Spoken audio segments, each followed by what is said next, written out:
Hello, everyone, and welcome back to another special episode of Fire and Spoke, because somehow this is something that happens more than once. Today, I have a very special guest with us.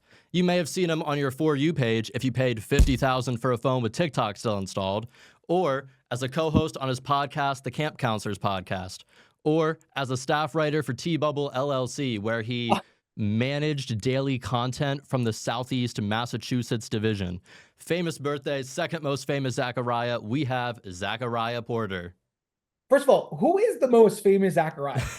Who is trumping me on that? I figured you'd ask. The first most famous Zachariah is unfortunately Zachariah Noble from season 10 of Love Island UK. Oh, okay. So internationally, I'm still fighting for my spot, but I've never seen that man in New York City, so he's got to step to it real quick. Also, the T-Bubble comment is so crazy to bring up. That's insane. Oh. You know, obviously being a TikToker, especially now, there's been a lot of news circulating this app, and the first most unavoidable question that we just have to get out of the way is, will you be making an updated tier list of the Blue Diamond flavored almonds? You know what? I'm looking to see what they've updated. Are we getting new flavors? Because I want to be first on the scene. That was a really laborious task I did. And I got to research. Are they putting new ones out? What's on the market? I saw a churro one a couple weeks ago. I'd never seen that before. So maybe it is time for the update of the Blue Diamond almonds. I hard agree. Soy sauce, wasabi soy sauce, number one. Hard agree. I saw that chapter on the video. My heart was about to sink. But you went back for seconds, so we can be friends now. Yeah, spicy for sure. Yeah. Now, let me get past that. The real most unavoidable question. Nilai Zhao Shulema? I'm already on Red Note. Of course, I'm on Red Note, and I'm loving it over there. I need to continuously work on my Mandarin for sure. But let's talk about that for a second. The community on Red Note over there, they are very welcoming, and spirits are high, and the internet landscape is so chaotic right now and so unstable. So it's good to have some friends over on Red Note for sure. First real question here. Prior to your start on TikTok, you worked as a marketing assistant at Brown University, shout out, and a self-described scummy nonprofit. We don't have to get into that. So what made you make the jump to becoming a full-time comedian and content creator? I think anyone who's ever worked in nonprofits can know, can understand why anyone's looking for a shift. You really have to have your heart in it because it's long hours and really hard work. And you know what? I think for me, I went to school for marketing because I wanted to be in the entertainment industry. But I think growing up, all I thought I could do was be an actor. So I knew that wasn't going to work for me. And I went into communications, as many do when they feel like they have a personality, but they're not sure how to use it. But you know what? It was in 2019, I started on TikTok before a lot of people did. And it was like my little secret at the time. And I gained a little bit of traction there. And it was the thing that I was so excited to come home to at night and be up until 10 o'clock doing little skits and bits. And I think that shift for me was fueled by finally finding something that I was passionate about, like actually liking what I was doing for the first time ever. And then the rest is history after COVID. It just kind of took over my life in a really impactful, amazing way. Branching off from that, what was it like when your TikTok started growing and you started seeing some form of success on the app? It was amazing. At the time, I was just working in restaurants, so it was a slow climb, but by that summer, everything like took off. I started the first like big moment when things I felt shifted for me was I wanted to make merch, but I didn't want to pay anybody to do it. Because I've always been like, I don't know, I was 26, you know what I mean? I was like, I need to scrap and make as much money as I can. So I found like a bulk shipment company and I found a local screen printer and I had 800 t-shirts in my house. And I posted, I want a t-shirt. I sold them in like 12 hours. And then for a week, I was in my apartment packing t-shirts, printing labels, and pissing the post office off with no belief. Like I really still think they hate me, the New Bedford post office. But you know, I think like that was a big moment when I was like, oh, things are shifting. Like people are wanting to support me beyond just the click of a like. Yeah. Yeah.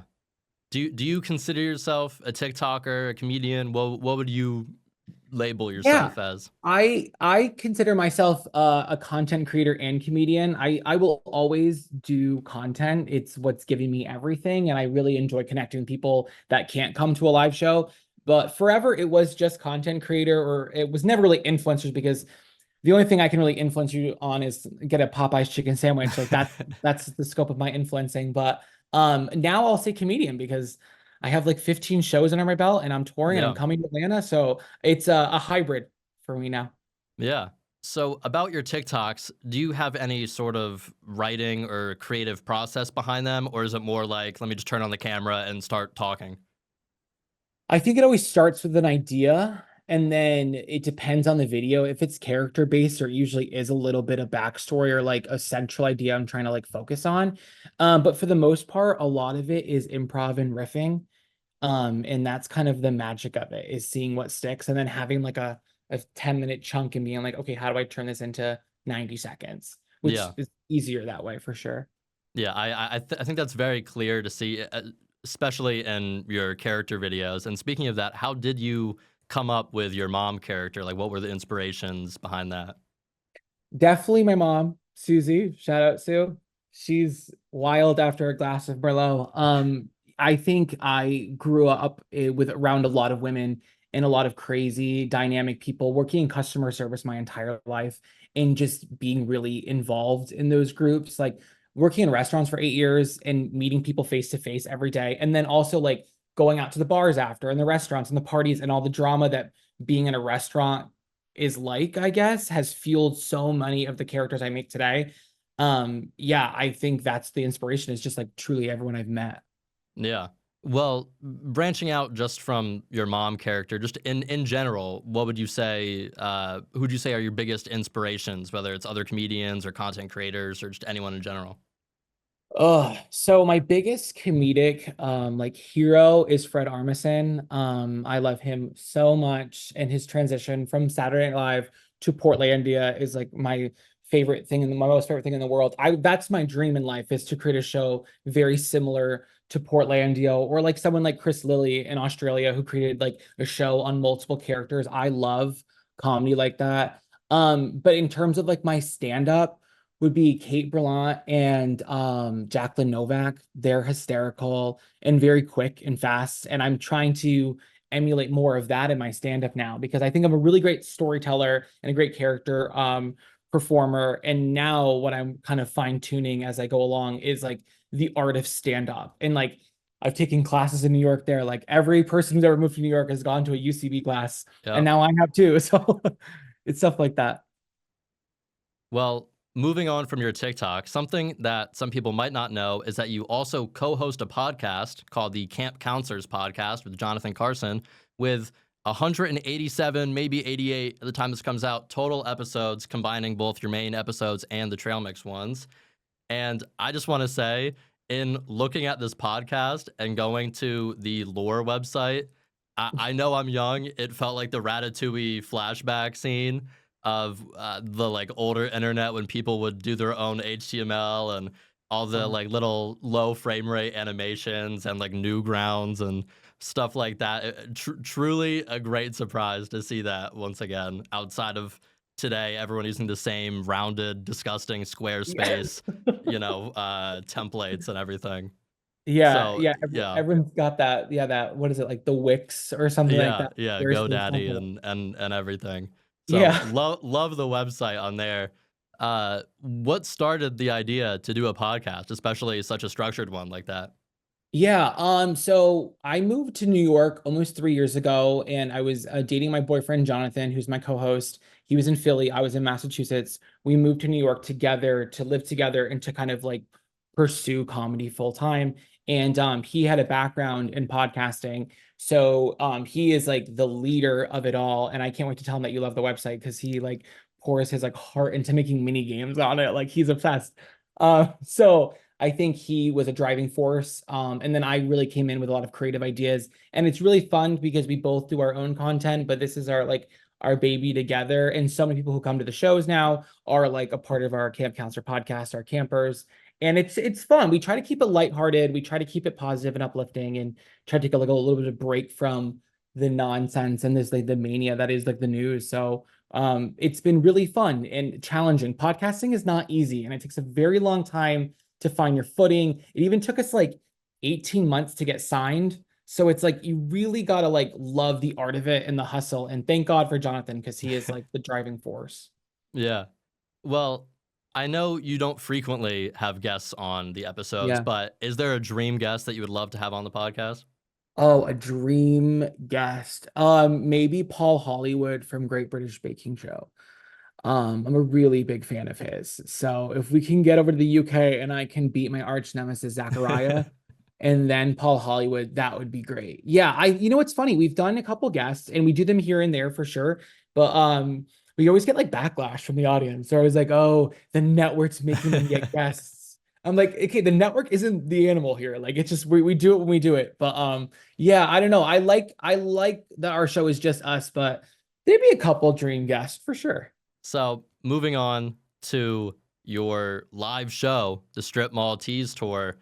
While you did have a live show this past summer, this is your first multi-stop and even international tour of stand-up Mm. comedy. What made you decide to take this step?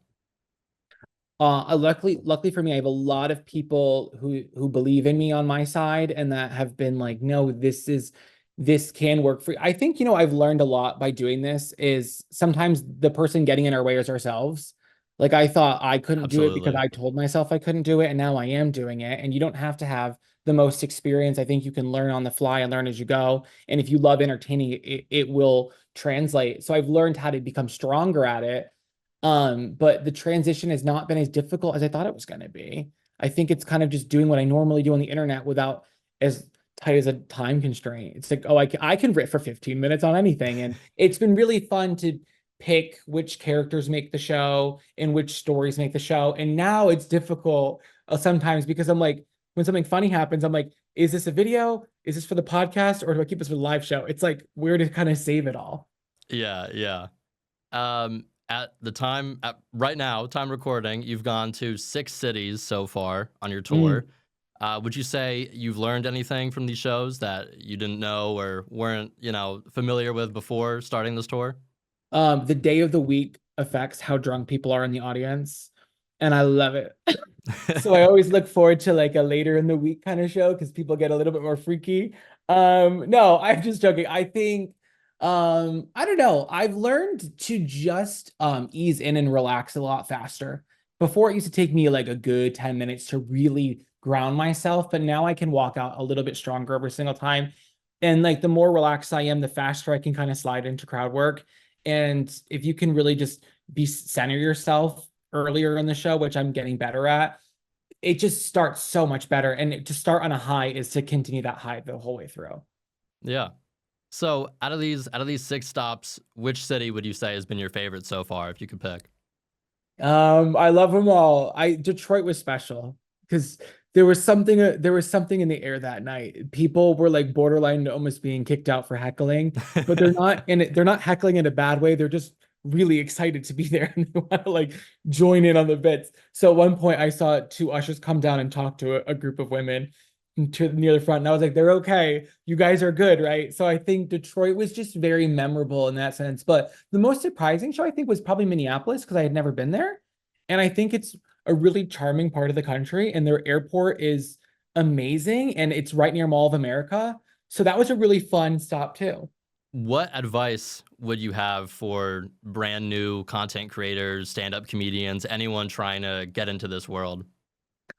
There's room for everybody, and it's not too late to start right now. You can pop off at any moment. I think the biggest piece of advice though is to find your point of view and find what makes you special because no one needs to see a repeat of anybody. You got to find your tone of voice and your audience is going to find you and just stick to that.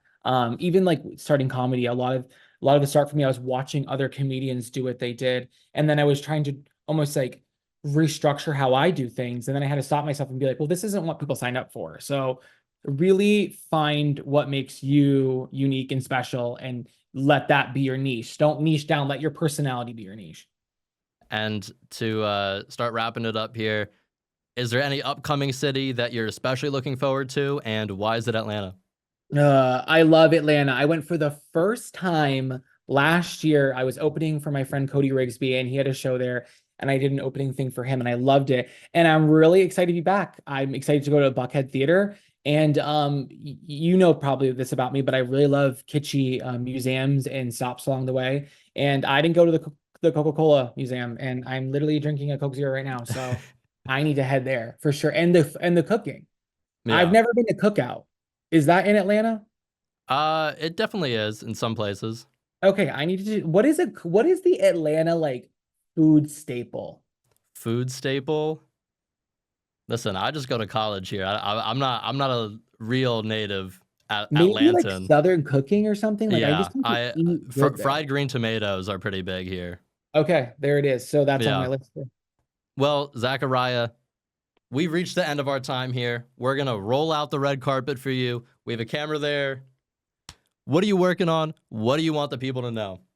Um, I'm Zachariah. You can follow me everywhere, Zachariah Porter. Hey, hit that red note. Let's pop it over there. Let's get Atlanta on red note. And I'm just really excited. I'm really excited to be there. The show is next Thursday. It's February 6th at Buckhead Theater. Tickets are still available. Come check it out. Have fun, laugh, and don't take life too seriously. And I will see you when I see you. Yeah, everyone go check out tickets for the Strip Mall Tease Tour coming maybe to a city near you. Yes. And for the last question, Zachariah Porter, would you say we're gonna be friends forever? I hope so. And I'm gonna hold you to it. Yes, yes.